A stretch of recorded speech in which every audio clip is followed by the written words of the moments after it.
Olá, estamos aqui com mais um episódio do podcast Ninguém Te Conta Isso.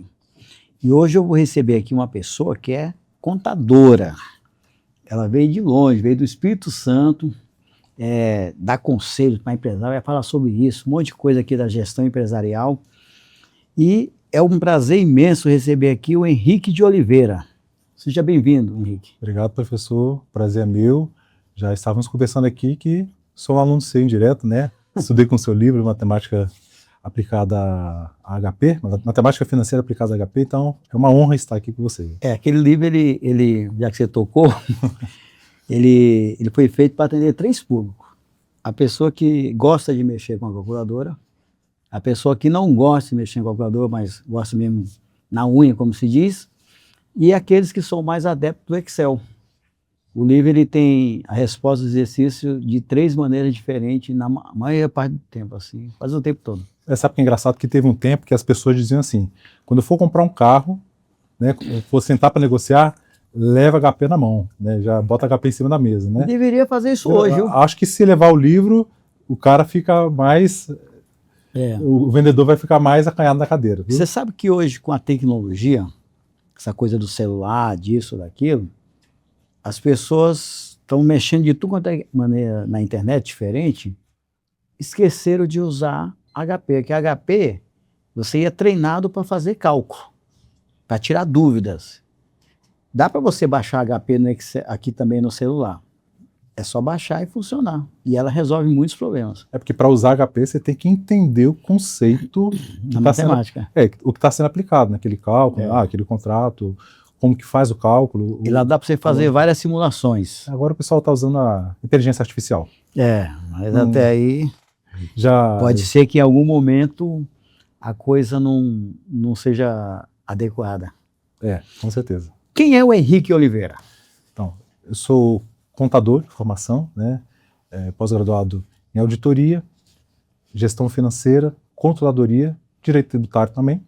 Tá? Sou pai de 3 filhos, Davi, de 20 anos. Isso é o mais importante. Daniel, de 15, e Maria, de 8 anos. A menina, né? Veio por último só para amolecer o coração do pai, né? A menina é mais, como é que se diz, né? Tem todo um trato diferente, né? E amolece mais a gente, né? Eu sou divorciado, tá? Moro em Vitória, no Espírito Santo. Na verdade, eu estou na Serra. Tá ali, a gente fala Vitória, né? Porque o Espírito Santo dizem, né, que é um pedacinho esquecido do Sudeste, mas é uma terra maravilhosa. Eu estou na Serra, né? Meu escritório fica no município de Serra, na Grande Vitória, tá? Mas eu sou capixaba de coração, né? O capixaba da gema, não só de coração, desculpa, é da gema, né? Nasci em Vitória, Espírito Santo, morei em outras cidades durante a minha infância, né? Mas estou agora ali e não consigo sair dali, não. A gente vem para São Paulo porque aqui tem muitas oportunidades de negócio, mas eu sou apaixonado por Vitória. É uma cidade pequena que está crescendo muito, né? Inclusive teve um dos melhores IDH, o melhor IDH, a capital com o melhor IDH do país agora. É maravilhosa. Pô, professor, vai lá passear agora que você vai gostar, você vai querer ficar lá. Você vai gostar muito. Deixa eu procurar lá para a gente bater um papo lá qualquer dia desse aí. Vamos, vai ser um prazer recebê-lo. Mas Henrique, olha, veja bem, tem uma coisa aqui interessante, uma pergunta que eu queria te fazer, porque o contador, ele é um profissional que se forma e ele realmente tem todas as informações a seu dispor. Ele está sempre ali com os números oficiais da empresa na mão dele. No entanto, a gente vê que o contador, ele nunca avança muito essa barreira da parte de gestão empresarial, da parte do empreendedorismo, dessa parte de entrar mais nessas questões. E você é um contador que foi além disso. Então a pergunta é, como que um contador virou um conselheiro empresarial? Essa pergunta é boa, sempre me fazem, tá, professor? Eu acho interessante. Mas você tem razão, porque a contabilidade é uma profissão, né, que ela, hoje no Brasil, até então no Brasil, ela sempre é vista como a cumpridora de obrigações. As empresas, até por questão de prerrogativo de lei, precisam de um contador, tal qual um advogado. Você só toca um processo se tiver um advogado, mesmo que seja da Defensoria Pública assinando, né? Então, a minha empresa, toda empresa, o CNPJ, tem que ter um contador. Até os MEIs agora estão procurando, né, com a reforma, com tudo isso aí, depois a gente fala de reforma. Mas então, a profissão sempre é vista dessa forma, aquele cara que está ali para cumprir obrigação, ou seja, é uma obrigação. Mas no meu caso, eu entrei na Universidade Federal em 99, né, passei, né, no vestibular de 99, Mas eu fiz curso técnico em contabilidade. Já tinha feito o técnico. Já tinha feito, terminei em 98, daqui a pouco eu entrego a idade. Que antigamente os técnicos podiam assinar, agora não pode mais. Podia, não, meu CRC, inclusive, o primeiro, quando eu tirei, depois eu fiz o upgrade, né? Tudo bacharel. Teve uma época que o contador que assinava os balanços da Petrobras era um técnico. Era um técnico, exatamente. Não. Né? Inclusive, eu passei no concurso da Petrobras, né, como técnico, não fui, isso é outra história para outro dia, se der tempo que a gente fala sobre isso, mas minha carreira começou assim. Então, eu já fui estagiar como técnico de contabilidade no ano de 98. Então, já comecei já dentro de empresa. Dali, eu fui atuar em grandes empresas, né, como assistente, auxiliar, assistente, aquele office boy interno, né, passei, vou contar um segredo, tá, na minha época, tirar nota era na datilografia, com a mão suja de carbono. Também, né? Passei por isso. Pois é. Tive essa experiência de conhecer. Pois é, não tenho cabelo branco não, mas passei por esse processo. Não fiquei muito tempo nessa época, já a tecnologia já veio muito rápido. Veio rápido, veio muito rápido. Mas quem trabalhou antes de mim era só da fotografia. A gente tinha que saber todos os códigos, CFOPs, né? Quem é contador sabe o que a gente está falando, o que hoje chama de CSNO, né? Mas na minha época foi assim. Então, dali eu já fui atuar em grandes empresas. Tenho 25 anos de experiência, né? Minha jornada em empresas. Fundei a Meta Real Contabilidade, que é uma empresa de contabilidade, né? Aliás, já apresentando aqui, o nosso convidado aqui me trouxe umas canecas de presente. Eu vou colocar aqui para bem focar aqui na câmera. Aí, ó. Eu quero que você me explique o que são essas canecas aqui. Eu vejo que uma tem relacionada a você mesmo e outra é um projeto. É outro projeto. Pronto. Vou explicar rapidamente e chegar lá, então. Então, eu tenho 10 anos de fundação da minha empresa contábil, tá? Mas os 15 anos anteriores sempre fui em grandes empresas. Minha última atuação foi como controller da Aforte, que é uma empresa do Grupo Forte Leve. É o bracinho que fabrica telha. Então, eu não fui um contador de escritório, sempre atuando dentro de empresas. Ah, tá. Então, né? Então você mergulhou nos problemas que as empresas têm. Eu vivenciei. Por dentro. Exatamente, eu vivenciei as empresas. Então, quando eu decidi abrir a minha empresa contábil, não comecei com contabilidade, eu comecei com consultoria. Tem uma experiência de auditoria. Pronto, então. Aí eu conheço também um pouco das empresas por isso. De gestão, né, inclusive. Né? O auditor tem que entender gestão, na verdade é essa, né? Na verdade eu sou administrador. Pronto, então já conciliou tudo. Então, quando eu abri a minha empresa, eu resolvi empreender, que eu queria empreender, agora eu quero ter meu próprio negócio, eu comecei com consultorias, ajudando empresas baseado na minha experiência em gestão. Então passei para o setor fiscal, tributário, financeiro, fui o gerente financeiro, diretor financeiro, me tornei controle, então foi uma jornada dentro do negócio. Quando eu abri a Meta Real, fundei a Meta Real, comecei com consultoria, e aí os caras queriam a contabilidade. Bom, era um negócio que pingava todo mês, um negócio aí que tem um LTV grande, né? Tem cliente que está comigo há 10 anos. Confiavam nas suas ideias na parte de administração e gestão, por que não mantê-lo também na como parte contador. Técnica de contabilidade? Investi, trouxe o time, né? Estruturei e passei a vender o serviço de contabilidade, mas nunca abandonei a consultoria. É que em consultoria a gente aprende, e eu sempre brinco assim, a melhor forma de aprender é com o erro dos outros, porque dói menos e é mais barato. É verdade. Então vamos aprender com o erro dos outros. E isso nos deu, então, um compêndio de conhecimento para agora, no último ano, posicionarmos no digital, né? Que acho que acredito que é onde nós nos conhecemos, né, professor? Ou pelo menos a gente teve o contato, né, inicial, que você também está muito bem lá posicionado. E começamos o trabalho do Legenda Empresarial, que é uma metodologia, né, que a gente encapsulou, então, a nossa metodologia de consultoria, que ajuda o empresário que está crescendo e está travado na operação. Eu preciso destravar, eu quero profissionalizar o meu negócio. Então, o Legenda traz essa proposta. Não são eventos? Não, a gente realiza palestra, mas o Legenda é uma... Hoje está chamando de mentoria. Eu não gosto desse nome porque... Mentoria. Porque eu sou dos anos 80, né? E a gente trata como consultoria. Para mim, mentoria está muito ligada a coach e tal, mas é um nome que está na moda aí, né? Mas nosso trabalho é consultoria. Mentoria e coaching, a gente fala que é aquele pessoal que fala de tudo, mas não estudou nada. Mas tem uma experiência, tem alguma experiência e vende uma experiência que nem sempre essa experiência é comprovada. Diferente do consultor, porque a atividade de consultoria é uma atividade regulamentada em lei. Sim. Não é qualquer pessoa que pode falar assim, eu sou consultor. Então, só para ir um alerta aqui para o nosso público, quando alguém se apresentar para você como consultor, verifique qual é a formação que esse cidadão tem. Se ele tem registro. Porque a consultoria é como se fosse algo parecido com o serviço médico para um hospital. É algo que a pessoa tem que fazer com responsabilidade e conhecimento técnico. Não é qualquer um que chega aí, que dá curso, que dá palestra, vai dar consultoria. Não, não pode. Depois a empresa quebra, quem que é a culpa? De quem é a responsabilidade, né? Inclusive, é engraçado que quando a gente vem para o digital, né, e traz essa experiência, as pessoas questionam, né?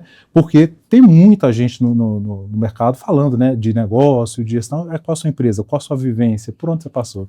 Ele não faz, e ele não tem a vivência, ele começou o negócio ali e está posicionando-se. Na verdade, você fala até assim, ó, eu agora trazendo para o digital, eu diria assim, todos nós já estamos no digital. Não existe negócio hoje que não está no digital.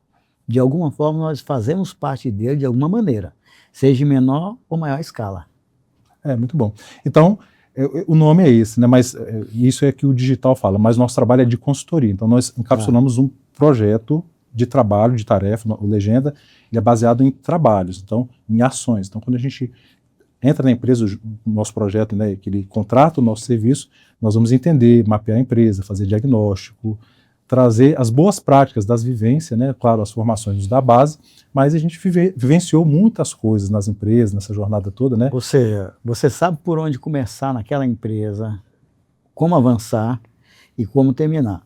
Ou seja, quem te contratar vai saber que aquilo vai ter um início, meio e fim já predefinido dentro da tua experiência, daquilo que você viu que funcionou. E eu digo até uma coisa, professor, gestão não é milagre, gestão é trabalho. Tem que ter aderência, tem que entender que eu sou especialista no que eu faço. Por exemplo, um médico, eu sou especialista em medicina, mas eu nunca estudei gestão. Abri uma clínica, ela cresceu, só que agora eu não consigo avançar, porque quando é pequeno o negócio, eu estou atuando ali, olhando, né, tudo periférico, só no meu olhar eu consigo fazer a gestão. Começou a contratar mais pessoas, começa a ter protocolos, procedimentos, processos, ele perde a mão. E aí é hora de começar a aplicar boas práticas de gestão. Então, é isso que a nossa jornada nos trouxe, né? É vivenciar tantas empresas, né? Viver dentro do negócio, sofrer junto com os empresários, e a gente conseguiu construir uma metodologia que consegue identificar, através de boas práticas, não tem nenhuma invenção de roda. A gente só conseguiu concatenar de uma maneira que simplificasse, trouxesse para o empresário uma visão que ele conseguisse aplicar. E você tem um conhecimento da contabilidade.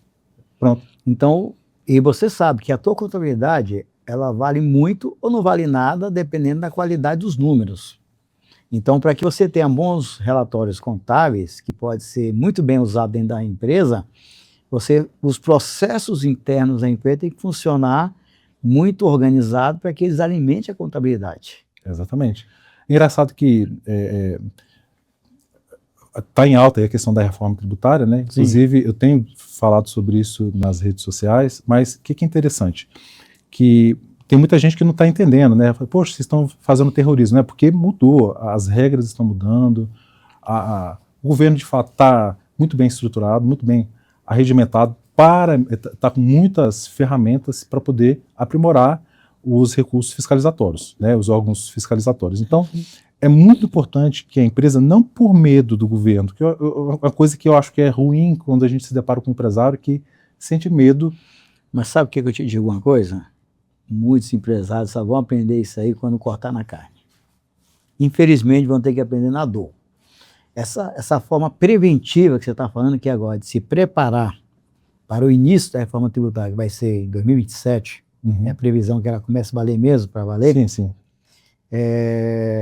Aí é que o empresário vai entender o que deveria ter feito e não fez.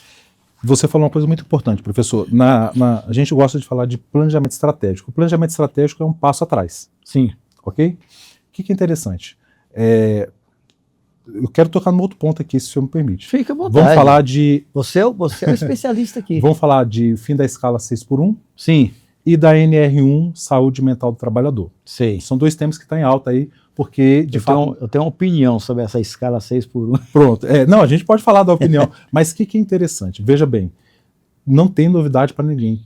Isso está muito bem ventilado aí nos meios, nas redes sociais, está todo mundo falando. Então, eu, empresário, o que eu já tenho que fazer? Começar a olhar isso e começar a me preparar. Eu chamo de empresa adaptável. Ó, esse ano, vamos ver o que tem aí de novidade para esse ano. Reforma tributária para começar a entender, né? Em setembro aí já tem que fazer alguma decisão já para o ano que vem, para quem vai ficar no híbrido, por exemplo, na reforma tributária, isso é outro papo. Mas tem a NR1, Saúde Mental do Trabalhador, que tem que fazer adequações na segurança do trabalho, nos seus programas de saúde. Sim. Temos o fim da escala 6x1, temos a Copa do Mundo que o pessoal dá uma folgada, e além de tudo tem um ano de eleição. Então veja, quantas variáveis externas a empresa tem, e o empresário vai ficar parado pensando, o que eu vou fazer da minha vida? Sabe, quando nós voltamos a trabalhar, eu paro, o meu escritório ele para ali naquele período das férias forenses, que é quando fecha o judiciário. E aqui está a Brenda aqui no estúdio, não está aparecendo aqui, mas ela está aqui, participou da reunião. No dia 12 de janeiro, foi quando eu fiz essa reunião. Daquele dia até o final do ano, nós só teríamos 197 dias úteis para trabalhar. Quem trabalha nesse ambiente de escritório.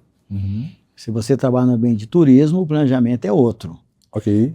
Mas a maioria das empresas está nesse ambiente comercial, de escritório, então eu contabilizei apenas 197 dias úteis, porque quando chega dia 18 de dezembro, já para tudo de novo para nós. Então você concorda comigo? Se eu já sei que isso vai acontecer, o que o seu concorrente bem preparado está fazendo? Ele já está fazendo o planejamento, ele já está se antecipando, ele já está adequando os custos dele, porque, eu não quero. Cara, não importa se você não quer ou não, se você não quer, a conta vai chegar. Vai acontecer. E quem estiver mais preparado vai passar por isso melhor. A pandemia aconteceu, todo mundo sofreu, eu perdi meu pai na pandemia, fui para a UTI, fiquei 15 dias, obrigado. Né? E quer dizer, ali ninguém estava esperando um processo que realmente pegou todo mundo de surpresa. Um negócio complicado. Foi um negócio eu lembro que eu fui interventor federal numa operação da Polícia Federal, em que eu administrava hospitais da rede pública, de 4 cidades aqui do município de São Paulo. E é duro você passar num corredor assim. Acontecia isso comigo. Eu passava num corredor fazendo vistoria, olhando da Covid. Chegava no final do corredor, vinha o enfermeiro avisar, olha, acabou de falecer um ali, que eu passei ali na frente.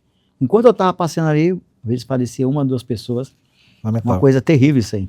Pois é, então ali não teve como ninguém se prevenir. Quem se preveniu para aquilo? Né? Não tem como. Agora, você está ouvindo falar de tudo isso que está acontecendo esse ano, você já sabia que era ano de eleição, você já sabia que tinha Copa do Mundo, já sabia que ia ter reforma, enfim. Então, parar de reclamar e passar a fazer gestão. Então, é inevitável. Vamos então preparar, vamos nos antecipar e olhar e fazer essa prevenção, ter o olhar preventivo, você se posiciona melhor. Eleição tem de 2 em 2 anos, mas só que ela começa 1 ano antes para valer. É a pré-campanha de quem vai ser quem, e você começa a paralisar um pouco as questões. Mas vamos entrar nesse tema aí da reforma, então, 6x1. O que você acha dessa reforma 6x1? Qual é a tua opinião? A escala 6x1. Fim da escala 6x1.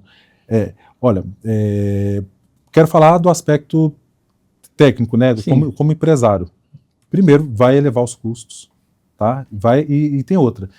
Essa conta não vai chegar para as empresas. O que as pessoas pensam? Vai chegar para as empresas. Não, vai chegar para todo mundo. Quem vai pagar essa conta? O brasileiro. Tá? Não é o empresário, não, porque vai ser bom. Cara, sim, de fato pode ser bom para você. Como sempre, né? Repassa para o custo. Então esse custo vai aumentar. A produtividade, disponibilidade de mão de obra vai cair. Vai cair. Então, se vai cair, nós vamos produzir menos. Se você for nos nossos vizinhos, né, inclusive o Paraguai está batendo recorde de crescimento, de produtividade. Né, e de flexibilização das suas regras. Com mão de obra brasileira. Com mão de obra brasileira. Inclusive com muito dinheiro brasileiro que está saindo daqui, porque está achando tudo muito caro, muito complexo, e está indo para o Paraguai. As empresas. Então o que está acontecendo? Eu estou criando um ambiente... A última que eu lembro que foi aquela Lupus. A Lupo foi. De meias. Sim. Então, assim, montadoras que estão preferindo, estão indo para a Argentina, inclusive, né, que é um país que tem aberto mais... Eu nunca tinha entendido muito, antes, como é que você vendia gasolina para o Paraguai mais cara e comprava mais barata. Eu não entendi, desculpa, professor. Tinha uma época que você vendia gasolina para o Paraguai mais cara e comprava mais barata. É por causa de carga tributária, né? Pois é. Isso planejamento, tem a ver com planejamento tributário, né? Porque leva uma carga atrás e gera crédito. Eu tenho uma análise, hoje, muita gente vê só a análise negativa, essa análise do custo, que vai aumentar na escala 6x1. Sim. Só que eu tenho uma visão um pouco diferente. Ela vai sim causar esse impacto do custo, só que ela vai fazer algo que, na minha opinião, é o que deveria ser feito depois. Porque todo mundo vai entender que não tem condição nenhuma da pessoa trabalhar 40 horas por semana e receber o que ela ganhava trabalhando 44, 48 e assim vai. E o ideal, para mim, é o modelo americano, que é aquele que você trabalha por hora mesmo. Então, para mim é o seguinte, quem quer trabalhar 5 horas, trabalha 5 horas. Quer trabalhar só 4 horas de manhã num lugar, quer trabalhar 4 horas à tarde em outro emprego, quer trabalhar 4 horas à noite em outro emprego, não tem problema, ela trabalha por hora. E quem quer trabalhar 12 trabalha, quem quer trabalhar 40 horas trabalha, e eu acho que isso aí, no final das contas, vai terminar tendo para o futuro uma nova readequação dessas Uma reforma trabalhista. Uma reforma trabalhista, onde o emprego vai ser por hora mesmo. E aí vai ser bom, porque o empresário ele fala assim, eu preciso de um empregado que trabalhe 40 horas por semana e 4 horas no sábado, 8 horas no sábado, por exemplo. E ele vai contratar quem está disposto a enfrentar essa jornada. Quem quiser ficar em casa trabalhando só 36 horas, só 30 horas, 40 horas, que fique. E vai ganhar proporcional ao que trabalha. O que as pessoas estão sendo iludidas, na minha opinião, é achar que não vão perder com isso. Vão trocar. Poxa, quem que não quer isso? Eu adoraria que fosse isso. Você trabalhar menos e ganhar o mesmo valor. Pelo menos o mesmo valor, ficar igual. Mas isso não vai acontecer, não. Isso não vai acontecer assim. O que acontece é que, assim, empresa é custo, tá? A gente não está falando de pessoas. Quando a gente toca nesse assunto, o pessoal fica magoado, né? Pensa, não, você está contra o trabalhador. Não é sobre isso. Estou falando de custeio. Eu preciso de produção. A empresa precisa de produção. É assim que tem que ter receita e a receita vem da produção. Ponto final. Não tem. E se eu tenho aquela quantidade de horas, mas o meu custo eleva, eu vou ter que me adequar. Ou vou repassar. É aquele negócio. Ou vou enxugar. Se para produzir uma caneca dessa custa R$1, vai passar a custar R$1,10 que seja. Esses 10 eu vou repassar para o meu cliente que compra a caneca. E ele vai repassar para quem compra a caneca na ponta final. E assim e essa conta não vai acontecer o tempo inteiro. Precisa fechar. Aí sabe o que vai acontecer? Aí a pessoa em casa, que está lá na escala 6x1, trabalhando só 40 horas por semana, caramba, meu salário não está chegando para comprar o mercado. Sabe o que vai acontecer? Eu vou ter que trabalhar mais. Ela vai ter que procurar preencher essas horas. E vai acontecer uma outra coisa também. E aí, antes disso acontecer, essas pessoas foram demitidas e recontratadas. O que vai acontecer é que elas serão demitidas primeiramente, vão ficar desempregadas e vão ser recontratadas no outro modelo. E nesse novo modelo vai estar já adequado. E você concorda comigo que, para além disso, o desemprego, ou pelo menos um aumento percentual, no primeiro momento, principalmente, vai ser inevitável. Porque quando fala de empresa no Brasil, eu acho muito interessante, professor. O pessoal fala, o cara é empresário, o cara é rico. Cara, todo empresário é rico? Imagina. Toda empresa no Brasil, de fato, é grande. A grande maioria pega no Sebrae, pega nas consultorias, faz uma pesquisa básica que você vai ver que mais de 80% das empresas são pequenos negócios, são pequenas empresas, são empresas que o cara troca a janta. Tem empresário que ele pagou o salário do mês, entregou o benefício, a cesta básica para o trabalhador e ele não sabe como que ele vai fazer com a família dele. Então, assim, isso é uma coisa que as pessoas não levam em conta. Eu até postei agora no meu Instagram. Eu fico pensando nessas coisas, eu começo a fazer meus cálculos ali. É um iPhone 17 Pro Max de 1 tera. Hoje está custando em média de quase R$12.000. 65% desses 12 mil é imposto. Na verdade, o preço real do iPhone deveria ser R$4.500. Não 12 mil. Porque esses 6 mil vai para alguém que não é o empresário. Eu chamo nas redes, nos nossos conteúdos, eu chamo do o pior sócio que você tem. Né? Eu faço essa alusão. Né? Então, o que vai acontecer? As empresas vão ter que se adequar. E as pequenas, é muito visceral para ela, porque quando ela tomar esse impacto, ela vai ter que se adequar. Então, ela emprega menos. Você concorda comigo? Agora, um detalhe. O trabalho PJ, né, as pessoas, a terceirização, sim, já vem, cresceu muito no Brasil nos últimos anos. Né? Inclusive tem um tema sobre isso sendo tratado no STF, está na mão do Gilmar Mendes, que ele mandou parar para ele estudar melhor isso aí, porque é uma decisão seríssima. Uhum. Como é que vai ser essa questão dos terceirizados aí? E faz uma pesquisa básica. A gente vive assim, no meio das empresas, dos empresários, né? E claro, né, tratando com os prestadores, com os funcionários, né? É por isso que a gente consegue abordar, trafegar nesses temas variados aí, no que tange a gestão de empresa. Pergunta para quem está terceirizado se ele quer voltar e assinar a carteira dele. Nossa, de jeito nenhum. Mas porque ele está ganhando mais. Então, você falou uma coisa antes que é com muita propriedade. O modelo americano, as pessoas trabalham no Chile também assim, né? Nosso vizinho aqui, né? Que inclusive é um país desenvolvido, né? O americano, ele faz assim, você trabalha de segunda a sexta, ou de segunda a sábado, e ele te paga ali na segunda ou na terça-feira. Aí você fala assim, por que ele não paga na sexta? Porque é a visão do brasileiro. Eu recebo dinheiro na sexta, gasto tudo no final de semana, entro a semana sem ter planejamento financeiro nenhum. Já o americano, ele te paga no início da semana, que pelo menos você consegue planejar aquela semana com o dinheiro que você recebe. Você não gasta tudo no final de semana. É a visão do brasileiro. E aí aquela conta, né? Se você trabalhar, por exemplo, se considerar aqui 220 horas por semana, dá mais ou menos 28 dias de um mês, né? Dentro de um mês de 31, só que você trabalha os 31 dias.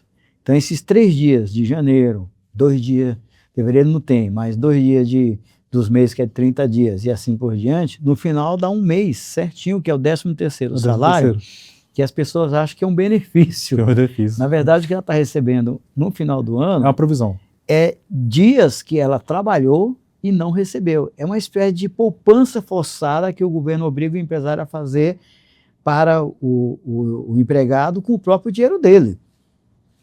Então eu até falo, se o empresário quer dar mesmo um salário extra, que dê o 14º, porque o 13º, ele é dias trabalhados, não é benefício. Não é benefício. Mas o governo vende como?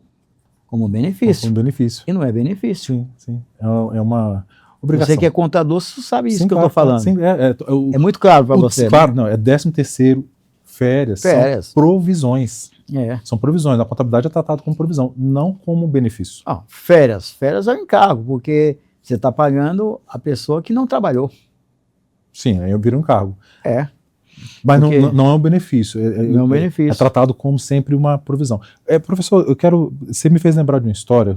Como eu falei, né, eu estou em grandes empresas, e minha última passagem, eu fui lá na Forte.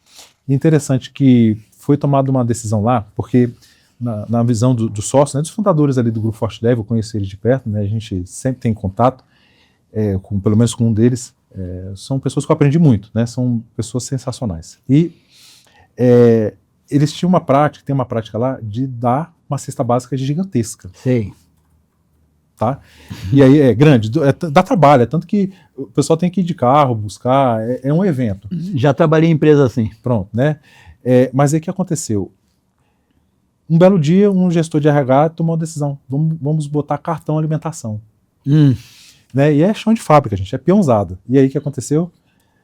A desmotivação. Não, as esposas começaram a, vem cá, quando vocês davam a cesta básica, o meu marido vinha para casa, chegava cedo, trazia a cesta, eu dividia com a minha mãe, com a minha irmã. Vocês deram o cartão, ele tá chegando em casa com cerveja e carne para fazer churrasco.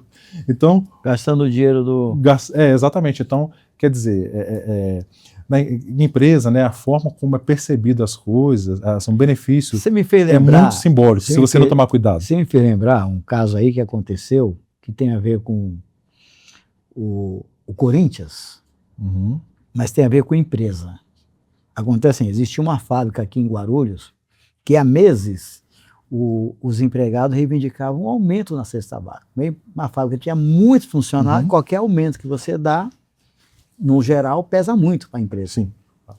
Então, durante alguns meses, estudando a maneira de se adequar àquele custo do aumento da cesta básica, até que, em determinado momento, o diretor financeiro chegou lá no diretor de RH e comunicou para ele, olha, a diretoria aprovou o aumento da cesta básica. Pode comunicar aos funcionários. Então, o cara foi feliz da vida. Olha, vou chegar na segunda-feira, vou dar aquela notícia maravilhosa. aquela notícia do aumento, todo mundo está querendo, vai ser aquela comemoração. Já pensou dessa maneira. Só que naquele final de semana aconteceu uma tragédia para o Corinthians. O Corinthians perdeu um jogo para o Palmeiras de 4-2. Tragédia, né? Que foi o juiz é o José Aparecido de Oliveira. Saudações para ele. Saudações para ele. Expulsou o goleiro, tudo. E a comunidade ali de Guarulhos é uma comunidade muito corintiana, que o Corinthians fica ali perto de Guarulhos, a Itaquera, aquela região, o centro de treinamento do Corinthians é por ali.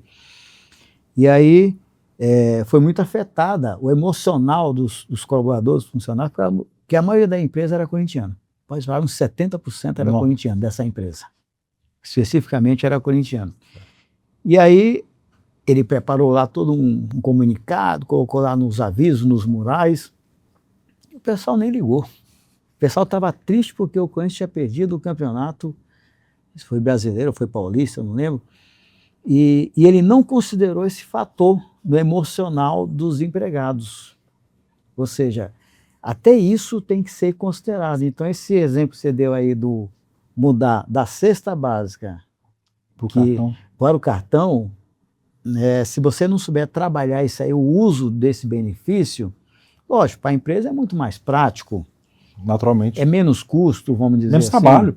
Menos trabalho. Tem que armazenar, tem que entregar, tem que tomar conta, vai para o meu xarifado. Tem que ter uma pessoa para receber, para conferir aquele negócio todo lá.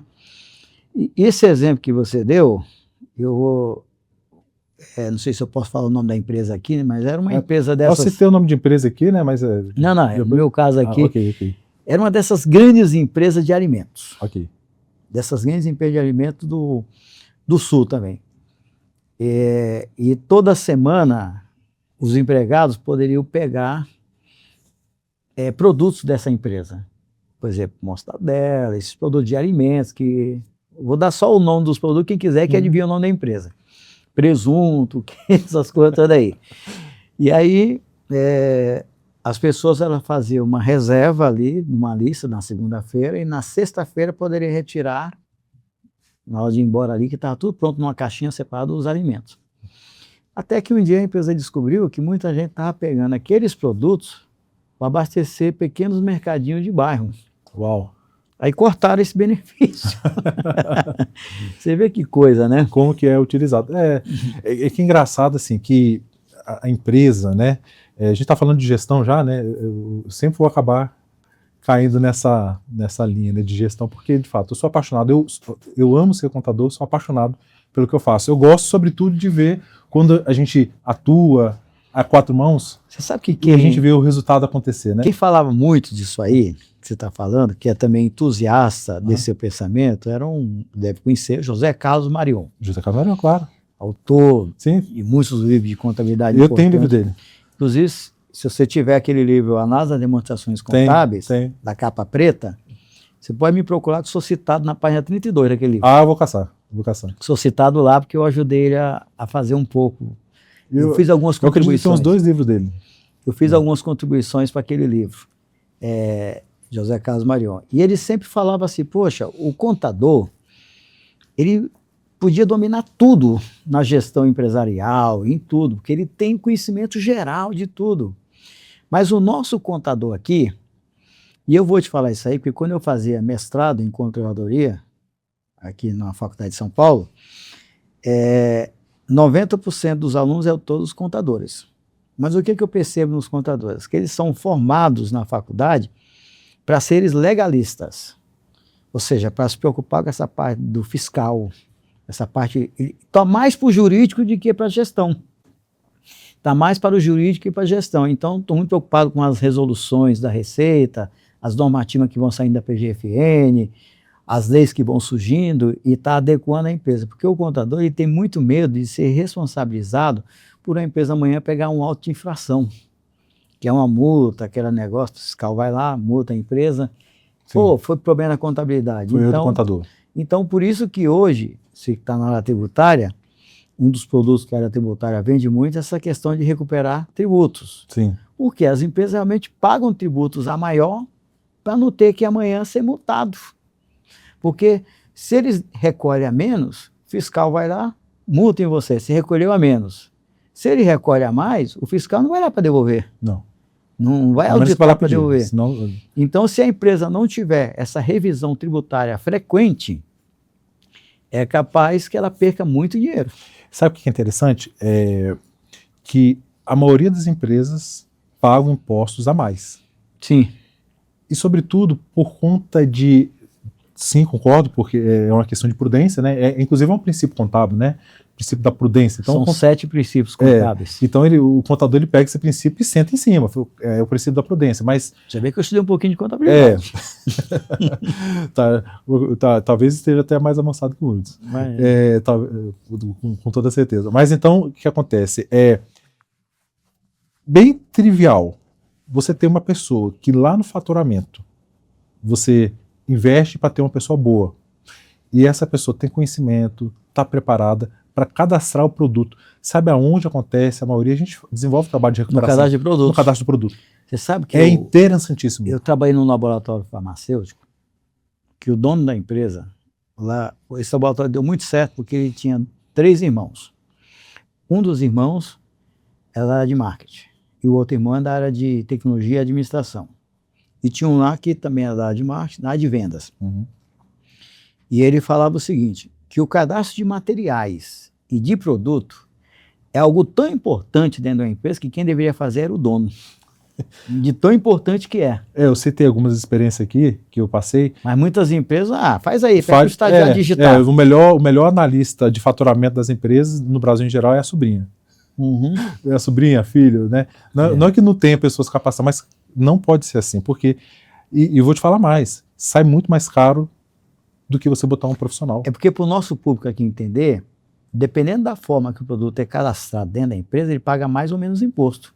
Ele Exatamente. É enquadrado em alíquotas diferentes. Se você cadastra um produto que é de matéria-prima de fora e você fez o beneficiamento aqui no Brasil, você vai pagar um imposto. Sim.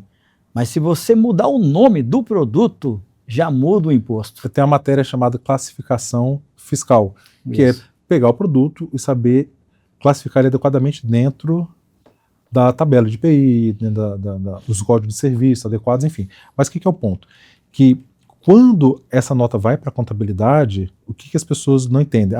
A minha tributação é sobre o faturamento total. Não, não é. É sobre o produto. Sempre o tributo vai incidir sobre o produto. E se o produto tiver um código diverso, diferente do que deveria ser, ele vai acabar pagando mais imposto. Aí você tocou num ponto interessante, que é sensível. Se tiver errado e eu estiver pagando a menos, eu vou ser sancionado, eu vou ser multado. Então, empresário, você precisa de ter muita atenção no cadastramento de produto. Se você também é prestador de serviço, tem que fazer a mesma coisa. Por quê? Você pode estar pagando mais imposto indevidamente. E aí, infelizmente, o imposto come o lucro, come a margem, come o EBIT, né, de forma direta. Pois é, uma coisa interessante, né? Aí eu poderia te perguntar assim, o empresário hoje, brasileiro, ele trabalha muito ou trabalha errado? Olha,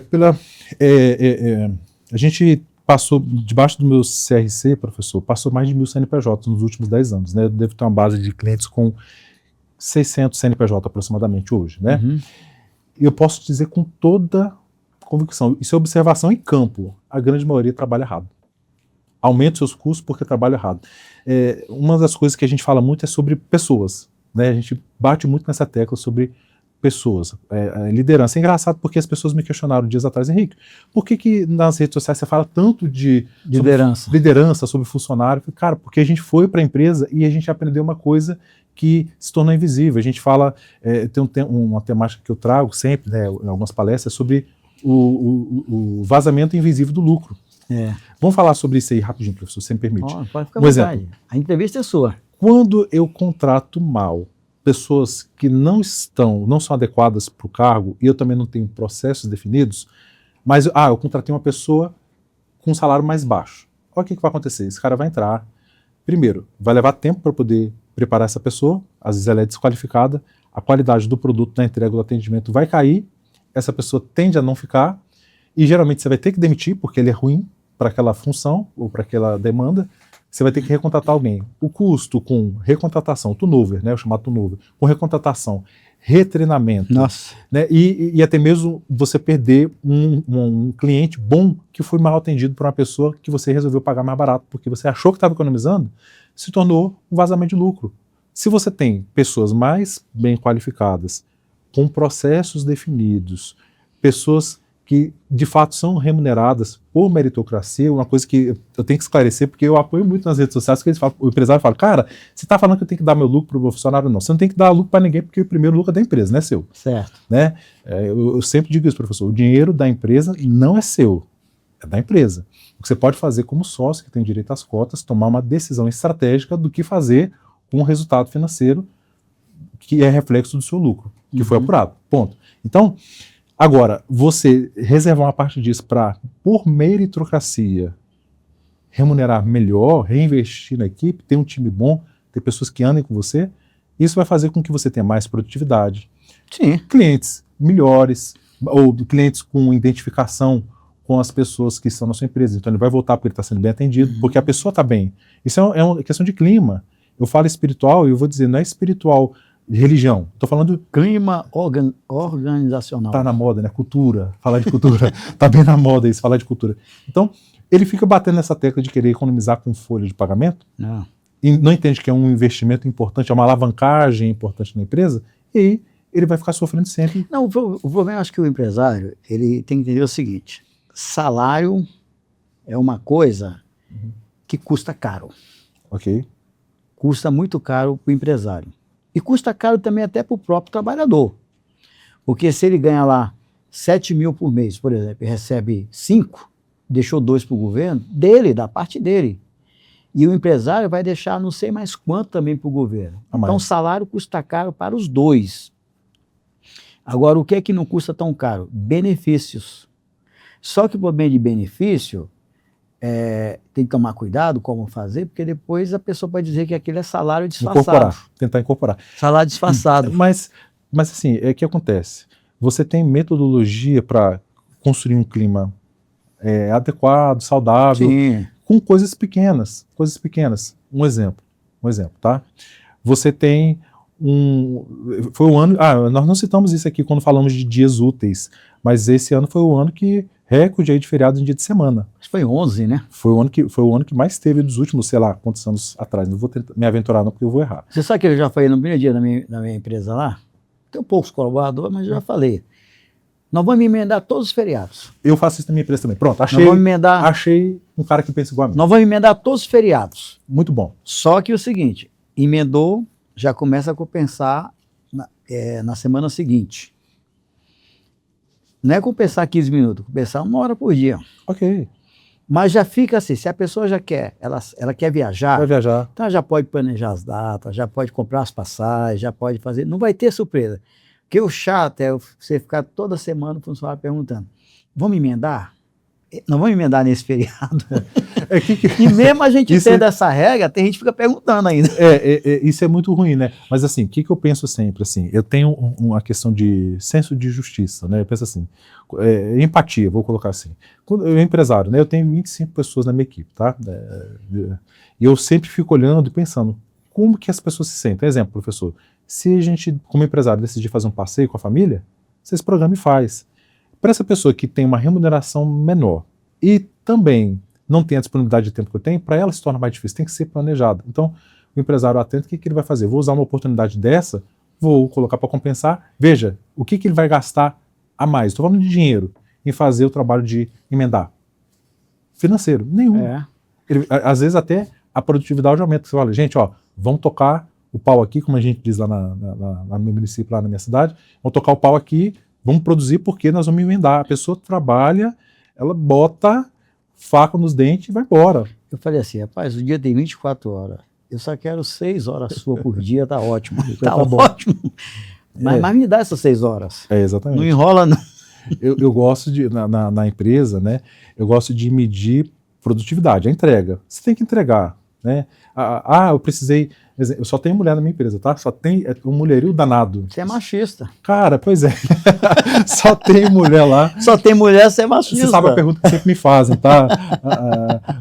Sempre me fazem essa pergunta, Henrique, e como é que fica isso, cara? Mas na minha empresa também, é maravilhoso. 70% das pessoas são mulheres. É maravilhoso, porque a mulher chora, né, cara? Coisa interessante. O homem não chora, né? De Chora, vez em quando a gente chora. molha, de vez em quando cai um cisco no olho, tá? É brincadeira, mas as mulheres, elas se envolvem emocionalmente, né? Então, assim, cara... Chora e leva 3 para chorar com elas. Exatamente. E elas se envolvem, botam o coração no negócio. E aí que é interessante. Sabe que vai ter uma folga lá, uma puxa a outra e vai embora, não gastamos nada e é um benefício. Criou um clima, um ambiente saudável para essa pessoa ficar. Aí quando elas... Só contar mais uma experiência da minha empresa. A gente fica dentro de uma torre empresarial no shopping, lá no município da Serra, né, Shopping Montserrat. E aí o que aconteceu? Eu queria sair de lá, queria um espaço maior, porque a empresa estava crescendo. Tem muito cliente do shopping, né? Pois é. É engraçado que lá na minha torre tem muita contabilidade, tem muito concorrente, alguns a gente é amigo, né? Mas ali no shopping deve ter uns 2, 3 clientes lá dentro do shopping lá, né? Mas a gente tem muito cliente em São Paulo, Rio, né? Esse aí é uma história interessante, mas depois a gente conta. Mas assim, a gente queria mudar do shopping.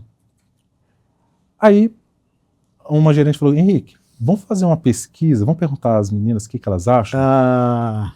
O que aconteceu? Nenhuma quis sair. E a gente foi perguntar, por que vocês não querem que saia do shopping? Nós não saímos, não, ficamos. Atendemos a sugestão delas. Que é a coisa que a sua empresa pode fazer, pergunta à sua equipe o que é melhor. Por que elas não queriam? Porque no shopping, meu marido chega, fica me esperando com meu filho, fica lá no parquinho. Quando eu quero descansar e tá chovendo, eu dou uma volta no shopping. Assim também. Tem a segurança, quer dizer, para a empresa seria melhor num prédio que institucionalmente ficaria melhor, mais bonito. Mas para a equipe ficou melhor lá. Aqui em São Paulo, você tem que pensar assim, qualidade de vida aqui tem a ver com o tempo que você demora para chegar no trabalho. Não adianta. Às vezes eu vou contratar pessoas, um currículo excelente, mas só que eu sei que a pessoa vai demorar 2h30 para chegar no meu escritório. Vou pegar aquela pessoa com um currículo excelente, ela não vai produzir adequadamente, porque chega uma hora que ela não aguenta. É cansativo. Então, quando eu vou contratar alguém, eu já digo logo para minha equipe lá, vamos ver essa questão da distância. Eu estou bem localizado, estou no centro de São Paulo, perto de 2 metrôs, terminal de ônibus, faço acesso a tudo. Mas mesmo assim, tem que ser pessoas tendo um raio ali, eu acho assim, não pode demorar mais de que 1 hora para chegar no trabalho. Tem que, senão a qualidade de vida dela até 1 hora é o limite. Aí, professor, eu quero fazer um comentário mais. A gente estava falando de turnover, né? Que é quando a pessoa contrata pessoas Contrata e demite, contrata e demite. Aí, quando o empresário olha o DRE, qual a interpretação que ele faz lá no resultado dele? Caramba, meu custo com o pessoal está alto. Está alto. O que eu tenho que fazer? Diminuir. Diminuir. E quanto mais ele diminui, mais ele sofre do mesmo problema, você entende? Então, aí falta, de fato, aconselhamento técnico, a pessoa entender. Cara, o Henrique, essa conta precisa inverter. Henrique, eu tenho a seguinte visão. O problema das empresas são as pessoas. E a solução das empresas também são as pessoas. Então, você tem que entender que não é as pessoas que estão lá, é porque você não contratou as pessoas certas. É difícil contratar? É muito difícil. É muito difícil. Selecionar as pessoas é muito complicado, porque as pessoas, elas querem uma coisa hoje, amanhã elas mudam de opinião, e você traça todo um projeto para ela, depois ela te deixa na mão. Ela tem que se adequar. Mas eu não fico triste quando alguém sai para melhor. Eu fico triste quando alguém troca 6 por meia dúzia. Sai da sua empresa porque... Por nada. Não ficou claro para ela. Eu digo sempre assim, olha, se você não se esforça como empresário, tá, como gestor, como líder, em ter bons funcionários na sua empresa, não ter um ambiente bom, não ter o salário adequado, não ter benefícios que de fato atraem a pessoa, vai ficar ruim. Porque o bom, ele sempre vai ter a opção de ir para um lugar melhor. Agora o ruim, ele aceita qualquer coisa. Ele se contenta com qualquer coisa. Mas Henrique, se eu te fizer uma pergunta assim, funcionários bons estão sumidos? Olha, eu diria que não que eles estão sumidos. Eu vou fazer uma outra analogia. Na empresa você tem 2 clientes, o primário e o secundário. E o cliente primário é o cliente que compra de você todo dia. Quem é a pessoa que compra de você todo dia? É quem acredita no projeto, tem que estar lá com você, que é o funcionário. O secundário, ele vai lá de vez em quando, ele opta por você ou não. Inclusive o primário, a gente costuma chamar assim internamente, né, no nosso trabalho, o funcionário ele tem que decidir estar lá com você todo dia. Agora, qual é o ponto principal? Por que eu acho que está sumido, professor? Porque falta clareza para as pessoas. Se eu te chamar, professor, vamos viajar? Vamos fazer uma viagem de carro? Você vai me perguntar, para onde, Henrique? Por quê? Eu tenho que saber quantos dias são, aonde que eu vou, é roupa de frio, roupa de praia, né? Chega em casa, chama a família, entra no carro, vamos viajar. Minimamente você tem que falar para onde você está indo. Fala português lá, tem que preparar, fala espanhol. O que eu estou querendo dizer? Que a clareza de onde eu tenho que chegar, a clareza onde eu preciso chegar. Pessoas boas, eles precisam de clareza. Eles têm que ter claro o caminho por onde ele vai passar. Então, dentro desse aspecto que você está colocando aí, acho que vem muito essa questão aí que você fala de liderança. Então, qual que é a diferença entre ser chefe e ser líder? O chefe, ele tem uma autoridade imposta. O líder, ele lidera por exemplo. O líder, ele faz. Então, quando ele cobra o horário das pessoas, ele é o primeiro a chegar no horário.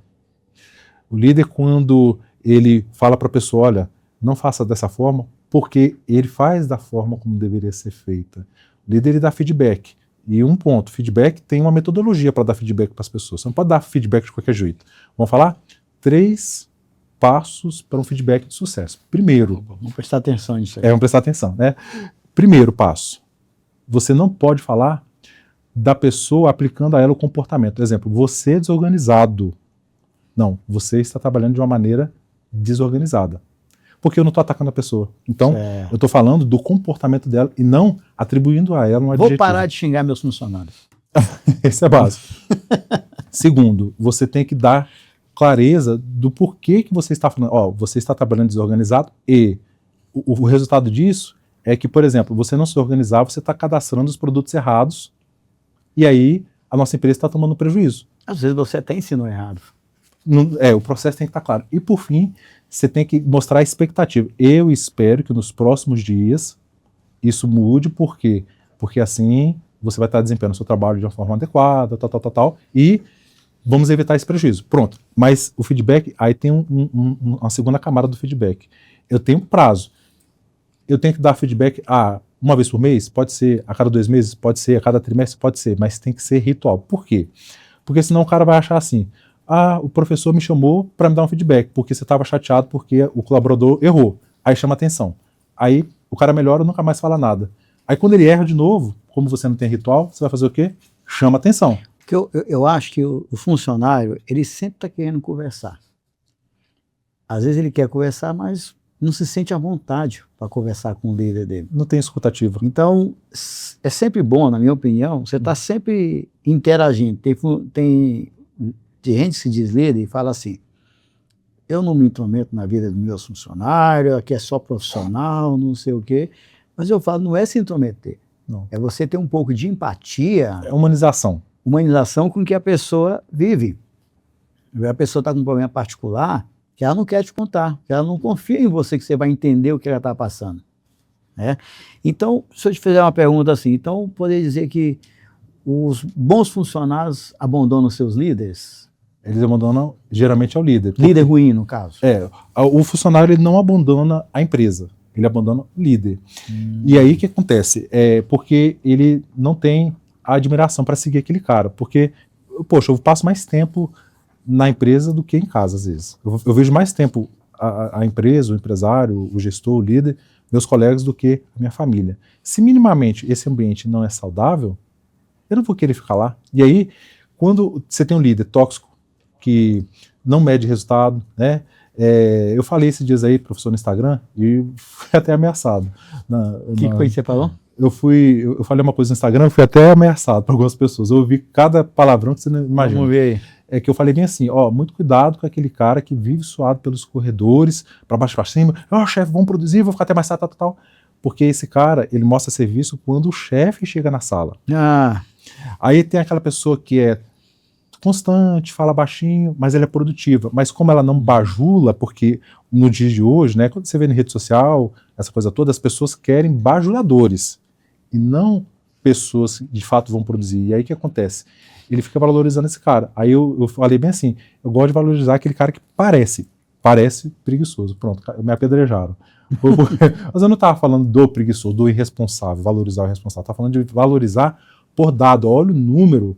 Para de olhar aquele cara que vem te bajular, falar para você o que você quer ouvir, e veja o cara que está produzindo, trazendo, converse com as pessoas. É o que você falou. Você não tem que ser amigo do funcionário, mas você tem que escutá-lo.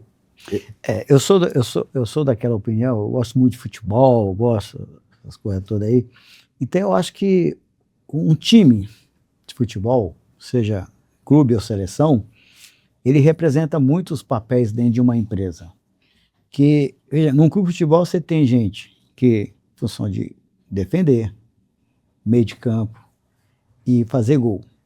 Você tem a equipe de apoio, massagista, o roupeiro, você tem a direção, você tem toda uma estrutura montada em função de um time. E o que é legal? Quando você entra aqueles 11 jogadores no campo, você tem gente que ganha 10 e outro que ganha 100 no mesmo time. No entanto, todo mundo está com o mesmo uniforme e todo mundo tem o mesmo objetivo, que é marcar, que é o time ganhar. Então, eu acho que na empresa não é muito diferente disso. Tem gente que ganha pouco, gente que ganha médio e gente que ganha mais. Mas todo mundo tem uma função importante para fazer o time ganhar. Minha analogia está errada? Não, está corretíssimo. Inclusive, assim, o que é engraçado? As pessoas estabelecem uma observação para você, professor, e eu vou te convidar a fazer essa análise.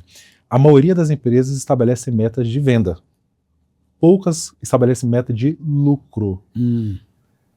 Até porque eles não sabem, eles não medem. A grande maioria gerencia a empresa pelo sentimento. Acho que tá bom, olha o caixa. Eu falo, saldo bancário não serve para tomar decisão. Ele é uma fotografia extremamente fisiológica. Você está olhando para o seu caixa agora, ele só está te mostrando o que está acontecendo agora. Daqui a meia hora esse saldo pode mudar. É uma taxa, é um cliente, é um pagamento que você tinha que fazer, um débito que... O tipo de segmento empresarial que sofre muito com isso é o de construção civil. Porque se você é contratado por uma empresa para executar uma obra, aí você recebe a medição. É um contrato, você tem 1 milhão para receber. Aí você recebeu 400 mil à vista. Só que aquele 400 mil é para você ficar com ele durante uns 3, 4 meses, que é o tempo que você vai executar aquela fase da obra. Então, se você não souber pegar esses 400 mil, administrar, para caber dentro daqueles 3, 4 meses, o você ciclo quebra. Financeiro. Você quebra. Então, nesse caso aí, era trabalhar no final do extrato bancário. 400 mil na conta. O que eu faço com esse dinheiro, gente? Então, aí o que a maioria dos empresários faz? Vou te contar. Estou falando que a gente observa isso, tá, professor? Então, é muito interessante, gente. Está falando aqui, não são coisas que a gente acha, é coisas que a gente vê na prática. Eu vejo na minha empresa contábil. Vamos ver se é o que eu penso. Né? Quando ele vê o saldo bancário, opa, quanto é que está a viagem para Disney? Como é que está a viagem para Maldivas? Vou trocar meu carro. Porque ele aposta o seguinte, eu vou ganhar um novo contrato. Vou ganhar um novo contrato. E se ele não ganha esse novo contrato, já gastou o dinheiro indo para Disney. Exatamente. E, professor, você me permite a liberdade, eu vou um pouco além. Eu acho que é uma questão cultural, porque, veja, a maioria do empreendedor brasileiro é pessoas que saíram da CLT e quiseram abrir um negócio, porque disseram para ele, olha, ser patrão é bom, porque o patrão fica rico, o patrão tem dinheiro, o patrão ganha bem, o patrão viaja. Olha que exemplo bacana que eu dei. Se você vende celular, um celular custa 12. Eu fico com o custo do aparelho custa 40%, ou seja, 4 mil, e os outros 6.500 é para o governo. E quem disse, e desses 4 mil aqui, que sobrou, eu tenho que pagar o funcionário, aluguel, toda a estrutura, eu vou ter um lucro. No final das contas, o lucro que eu vou ter, cara, em relação ao que eu paguei de imposto para o governo, é um negócio assim que chega... assustador. Pois é, então... como eu estava dizendo, para mim é um problema educacional, porque sempre cantam a pedra de que ser empresário quer ser bom, certo? E aí o que o cara faz? Eu vou abrir empresa. Ele era CLT, começa o negocinho dele, pega lá o ponto lá do primo, da prima, pega meia dúzia lá de equipamento e começa o negócio. E aí, exemplo, ele sempre via 5 mil reais na conta dele. E aí, num belo mês, ele vê 30 mil reais. Isso mexe com o brilho dele. Ele pensa, opa, eu tenho dinheiro. É isso que ele pensa. Ele vai, como eu disse, é observação de campo. E ele começa a acreditar, e eles falam bem assim, é engraçado, rapaz, que eu estou movimentando muito dinheiro. Aí eu falo assim, não, a empresa está movimentando muito dinheiro. Esse dinheiro não é seu, você sabe, né? Não, é engraçado. Eles me fazem uma pergunta, professor, que sempre me fazem. Henrique, qual é o prolabore ideal do empresário? Resposta, o que o mercado pagaria para um profissional nessa mesma posição que você. Quanto que um diretor de empresa, na sua empresa, você pagaria? Se você for lá no mercado contratar, eu pago 10 mil, então esse é o seu salário. Mas eu tiro 40. Assim, então, tá desalinhado. Você poderia, no final de um período determinado, ter uma ata de sócio determinada. Olha, nós vamos retirar 30% de lucro. Ok, você pode fazer isso, mas de lucro. Apurado, real. Distribuição de lucro. Distribuição de lucro. Agora, o seu salário é o mesmo de um profissional de mercado. A pergunta é, quantos empresários estão dispostos a passar por esse alinhamento, por esse adequação? Ele vê o dinheiro na conta ali, meu amigo. Ele acha que é dele. A decisão tá na mão dele de tomar aquilo ali. Por isso que eu falo o seguinte, da mesma forma, não é que eu estou querendo criar um custo a mais para o empresário, mas da mesma forma que para muitas coisas precisa de um advogado, para quase tudo da parte fiscal você precisa de um contador para assinar. Eu acho que para muitas questões você precisaria ter um administrador profissional para assinar também. Porque o administrador, ele vai dizer para o empresário, olha, você não pode fazer isso. Isso vai impactar aqui e aqui lá, porque é a função dele. No teu caso, você está sendo ao mesmo tempo administrador e contador. Porque a maioria dos contadores realmente se limitam só a ser contadores. Olha o legalista. Legalistas, né? Eu até digo o seguinte, o departamento fiscal de uma empresa, quem deveria pagar é o governo. Porque ele não trabalha para o empresário, ele trabalha para o governo. Essa é boa, viu, gente? Muito boa. É isso aí. Porque, na verdade, o que faz o departamento fiscal de uma empresa para o empresário? Nada. Tudo que ele faz, ele tem uma finalidade, é recolher imposto para o governo. Então, ele deveria ser um custo do governo. Do governo. Ou dar pelo menos um benefício para a empresa, né? É alguma coisa, deveria ter um benefício, porque quanto mais gente eu colocar na minha área fiscal, mais eu vou ajudar quem? Ou o governo. Para mim sobra o quê? Se eu colocar maus profissionais da área fiscal para controlar meus impostos, eu posso ter uma alta inflação. Ou seja, o empresário está sempre na mira do governo. Seja pelo imposto, seja pela fiscalização, seja por tudo. É o tempo inteiro alguém, vou inventar a escala 3x2, a escala 7x0, toda hora parece uma ideia de louco aí. E vai embora. Eu não sei se vai dar tempo, professor, de eu contar uma história muito rápida. Uma vivência muito rápida. Uma empresa, um varejista, tá? Ele tinha 5 lojas e nos chamou para fazer um trabalho de consultoria lá. E aí não tem jeito, você vai ter que auditar, né? Quando fala auditoria, na auditoria, é uma auditoria, é uma análise, né, dos dados. E aí o que acontece? Ele trabalhava com muita informalidade. Muita informalidade. E o que a grande maioria pensa? Olha, eu vou informalizar aqui, né, não vou falar sonegar, vou informalizar meu faturamento para poder eu economizar no imposto. Ok. O que aconteceu? Ele fez isso, e aí, quando nós chegamos, nós fizemos uma análise, porque a gente não conseguia medir, por exemplo, as perdas, né, as trocas, as devoluções. Cara, a gente vai precisar de tornar fiscal. E a gente, vamos fazer um planejamento tributário e vamos tornar fiscal esse faturamento. Vamos ajeitar essa vida sua. Ele aceitou. Sabe o que foi interessante? Que o gerente dele procurou ele, depois que passou uns 2 meses, ajeitou o faturamento, botou o controle todo no sistema, a gente começou a ter dados mais reais, né, que não é um trabalho de dia para a noite, e aí o gerente dele procurou. Aqui, patrão, é o seguinte, eu estou muito satisfeito com essas mudanças que você fez, eu estou ganhando menos. Mas como assim, querido? Porque a gente está faturando mais, você ganhou mais comissão, como que você não está reclamando, porque você está ganhando mais? Não, a metodologia nova ele saiu, professor. Com o controle, apurou-se o desvio.